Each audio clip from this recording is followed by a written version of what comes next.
This is a busy time of year for Tamara Mor. More, M-O-R-E, less is more. Tamara is the CEO of the Association for Immediate Help for Holocaust Survivors. We are an organization that was established 9 years ago in Israel, helping Holocaust survivors for morning to morning, weekends, holidays, every hour, every day of the year. And Tamara isn't just saying that. When I came to meet her at the association's headquarters in Ramat Gan, it was almost midnight. But she was in the middle of work, and this, I quickly figured out, was just a normal day at the office. Well, it's about 24 hours a day, 24/7.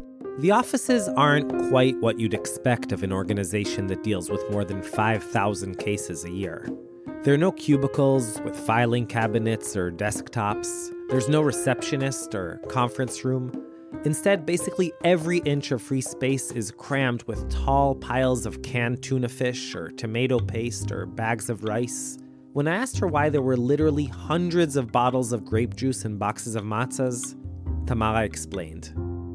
We had a huge dinner for 450 Holocaust survivors who are all alone in the world and had no place to celebrate the Passover Eve.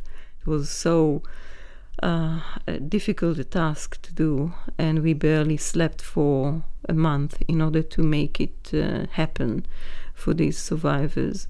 And there were many tears, but there were tears of joy, mainly. That was last week, but now she's already knee-deep in her next project. Yes, on top of everything else, a couple of days ago, few Holocaust survivors approached me and told me secretly that they have cancer, last stages of cancer, and they asked to celebrate their victory over the Nazis in a very special meal. They said it will be their last meal because they are not expecting to live for long, and they asked it to be on this Sunday, which will be the eve of Holocaust Memorial Day in Israel. So I haven't slept for the last few days as well, trying to make this happen, and it's still in the making. It's not final yet. As you can imagine, Tamara looks tired, very tired, but she plows on. There's a palpable sense of emergency in everything she does, as if she and the association she heads are running out of time. There are about 40 Holocaust survivors that die each day. 1,200 Holocaust survivors die each month in Israel. And these are the survivors who suffer the most. These are the older survivors who went through the Holocaust in the hardest way. Hey, I'm Mishy Harman, and this is Israel Story. Israel Story is brought to you by PRX and is produced together with Tablet Magazine. So we're trying something new here today, a single story episode, a short. And we'll have a bunch of these for you throughout the season. So early next week, Israel will mark Yom HaShoah, Holocaust Remembrance Day. There are just about 160,000 Holocaust survivors still living here, according to a study that came out this week. But as Tamara pointed out, they're rapidly vanishing. And that means that the memory of the Holocaust, the stories we tell and hear about the Holocaust, are increasingly shifting from first-hand accounts to ones, like our episode today, of second-generation survivors. Lizi Doron is an Israeli author. She was born in the early 50s in Tel Aviv. And like many other kids of her generation who grew up with parents who had gone through the camps, Lizi's childhood was filled with silence. Most of her questions about the family's past were just ignored. So her imagination kicked in. Or at least, so she thought. Maya Kosover brings us a severe case of second generation. High above, on a hill, stood a pretty castle, tall and still, and in it lived a family that had been there for eternity. But nobody knows about this dynasty. The only one left to tell is me. Okay, so I'm Lizzie Duron. Once upon a time I was Elizabeth. My mother wanted me to have a Gentile name, that I will have an option to leave the country and not to belong to the Jewish people. My last name was Ruja, after my father, but I never met my father. Lizzie was born in 1953. She was raised in a small working-class neighborhood in South Tel Aviv. I grew up just with my mom as an only child, and I was surrounded by neighbors. They all came from there, which means the Holocaust. It was a very warm, cozy, and crazy neighborhood. More than 100 families lived there. Most of them had fled the Nazis. They had known each other from the ghettos, from the woods, from the camps. And now they were together again, here, in Tel Aviv. So this neighborhood, you can imagine, wasn't quite like other neighborhoods. It had its own rituals and traditions. At night, people would step out into the streets, let loose, and relive their traumatic memories. Every night, I just looked through the window, and it was around 12 o'clock that one of them ran in the streets shouting, "I am in Bergen-Belsen, I am in Bergen-Belsen." There was another woman that when she did shower to her son, suddenly she felt that it's a gas chamber, and she pushed him from the bathroom, and she ran with him in the streets, and the child was naked. So there were few neighbors who stood there with towels just to cover the small child.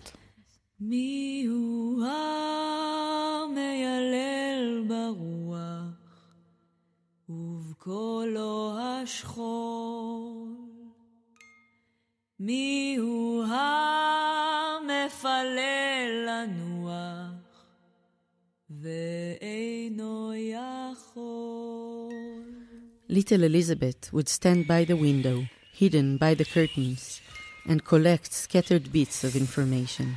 These were my bedtime stories. But in her own home, there was nothing but silence. She often tried to ask, to inquire, but her tight-lipped mother, Helena, wouldn't cooperate.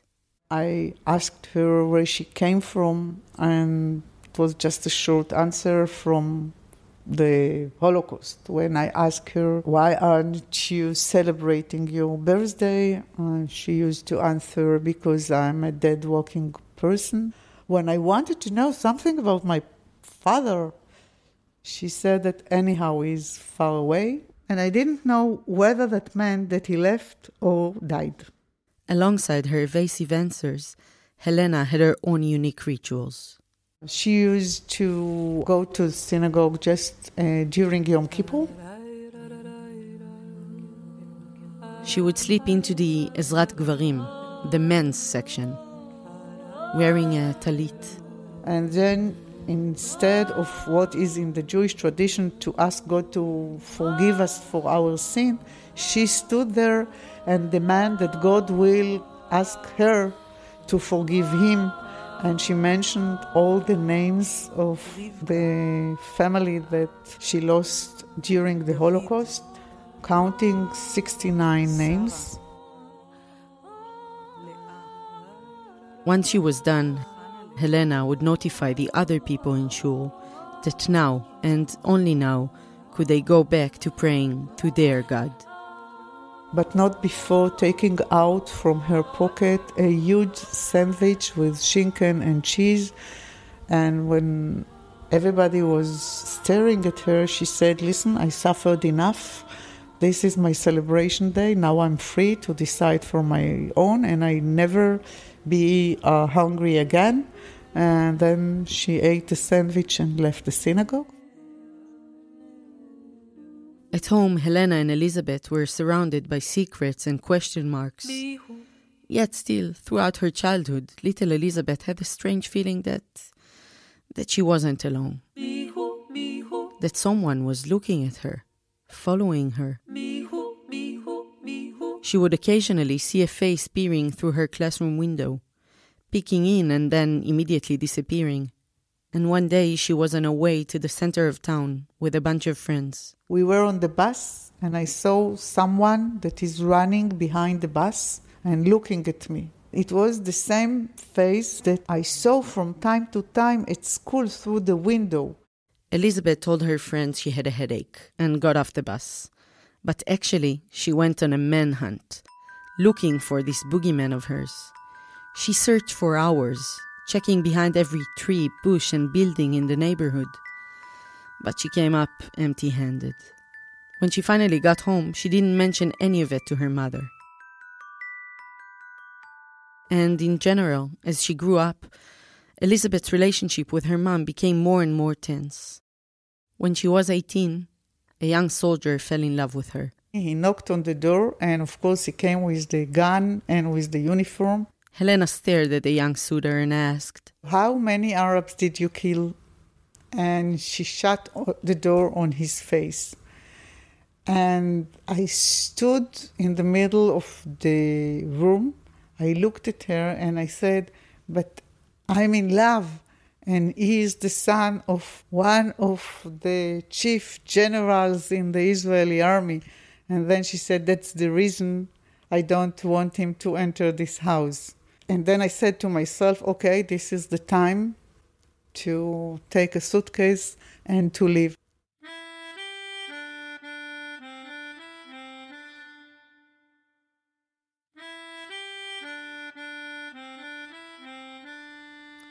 Elizabeth ran away as far as she possibly could, all the way to a kibbutz on the Golan Heights.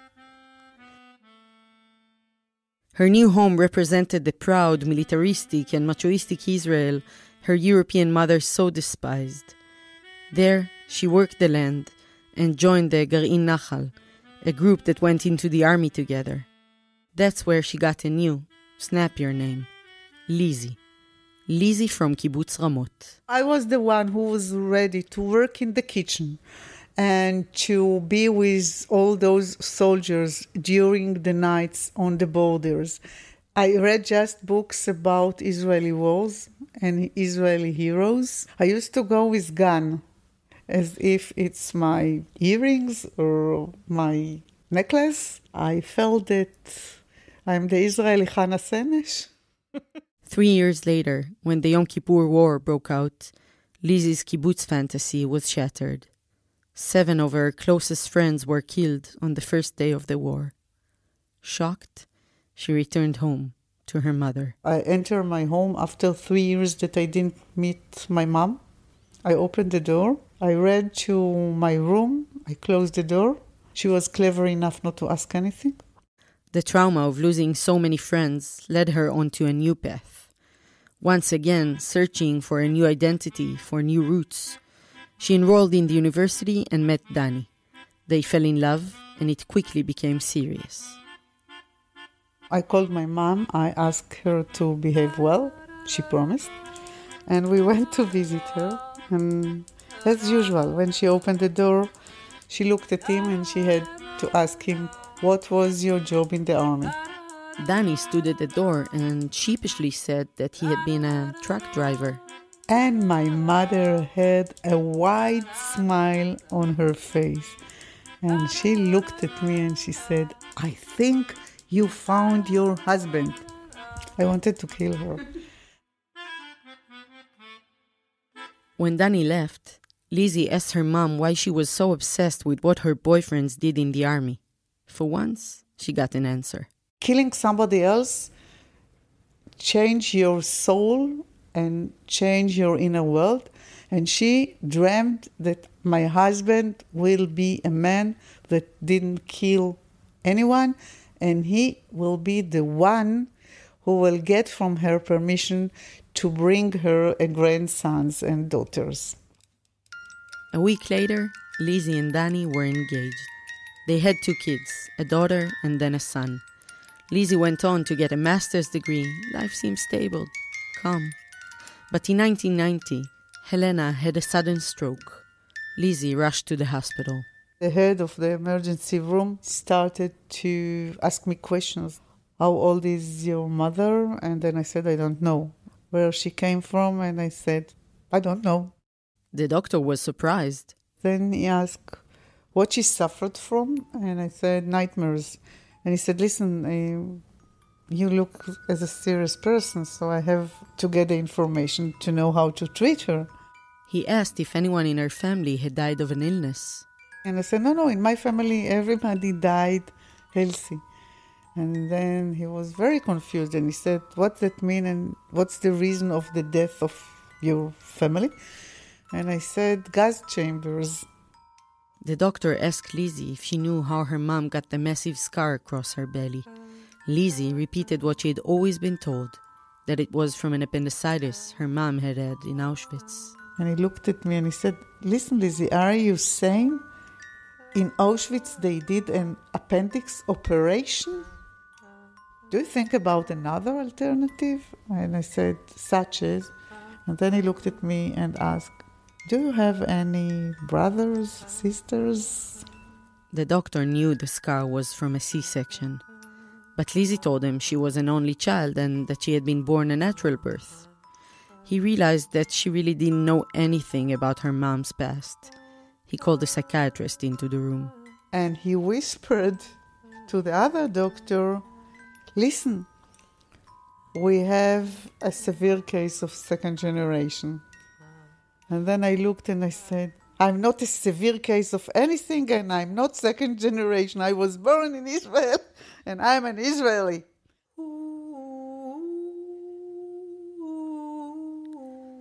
After 7 long months in the hospital, Helena passed away.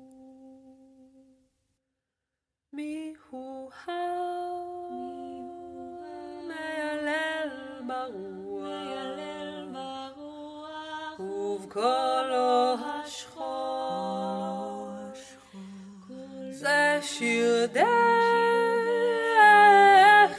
זה שיר בכי, ששרים כולם, כך זולג, זולג לו על הלחי, עצר העולם. A few years later, Dana, Lizzie's daughter, got an assignment from school to create a family tree. She asked a ton of questions about the family, but just like her mom before her, Lizzie didn't have many answers. So Lizzie returned to her childhood neighborhood in South Tel Aviv and talked to some of the old neighbors. She sat down with an elderly woman who had been friendly with her mom. And I wanted her to tell me about my father. And she said, I have in my album a picture in which I see your father is looking at you. It was a Purim celebration and he was beyond the trees. And she showed me the picture. Lizzie recognized that photo. She had seen it many times before. In it, her giggly 5-year-old self is standing in front of a tall hedge. She's smiling a toothy smile, completely oblivious to the presence of a middle-aged man hiding behind the hedge, looking at her. She had never noticed that guy beforehand. And now, she realized that that man was her father. The father she had never met. Because his face was hidden by the leaves, I never noticed it. When I did, I just knew that this was the man I had seen following me, looking into our classroom and running after that bus.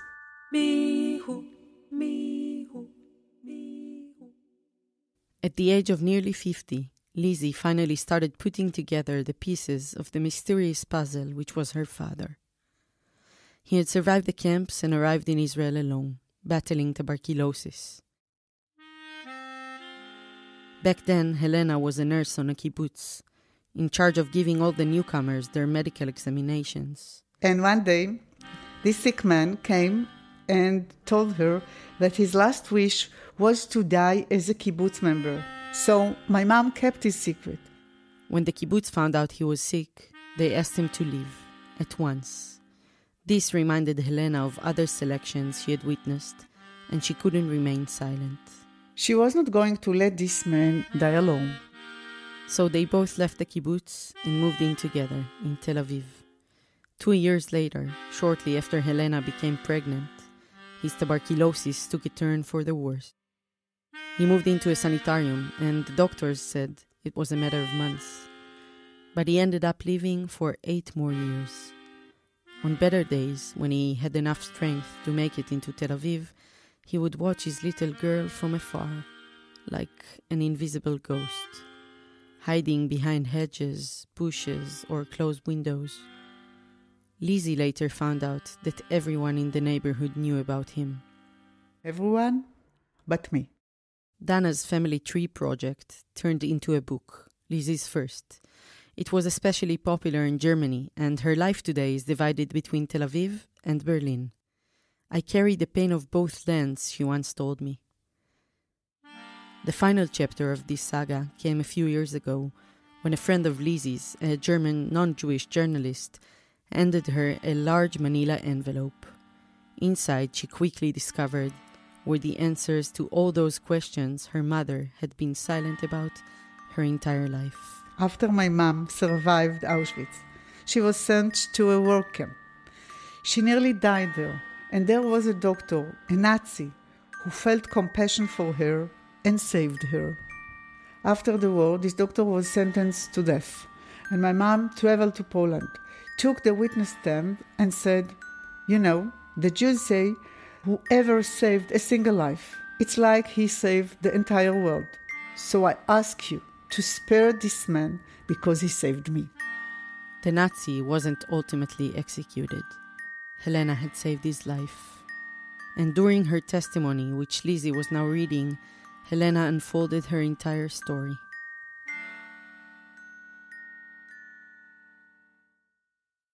She said, "My name is Helena Hochdorf. I came from Przeworsk.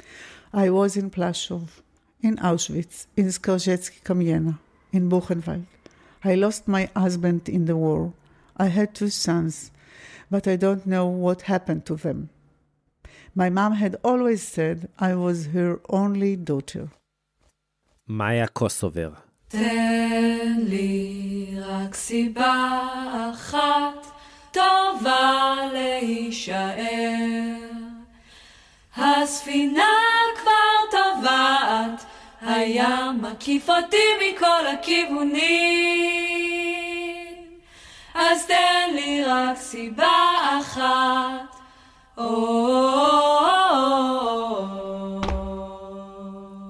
The original music for this story, including the song playing right now, was composed and performed by the wonderfully talented Hazelnuts, Shira Z. Carmel, Ifat Ziv, and Ronnie Wagner. הספינה כבר טובעת, הים מקיף אותי מכל הכיוונים. אז תן לי רק סיבה אחת.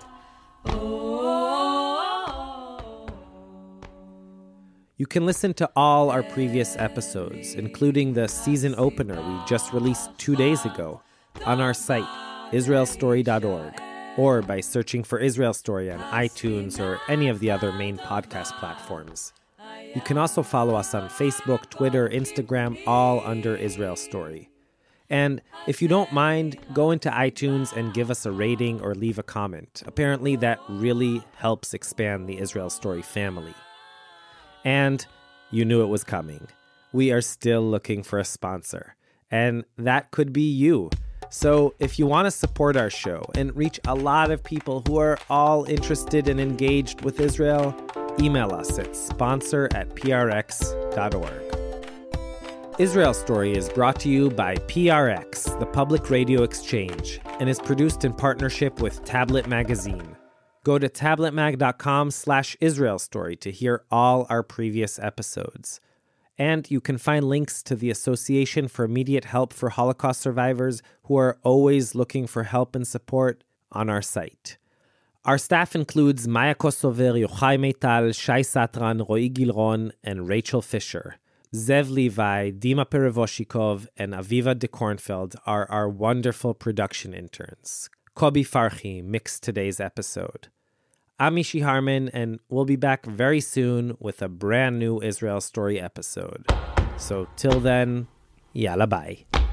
תן לי רק סיבה אחת טובה להישאר. הספינה כבר טובעת, הים מקיף אותי מכל הכיוונים. אז תן לי רק סיבה אחת.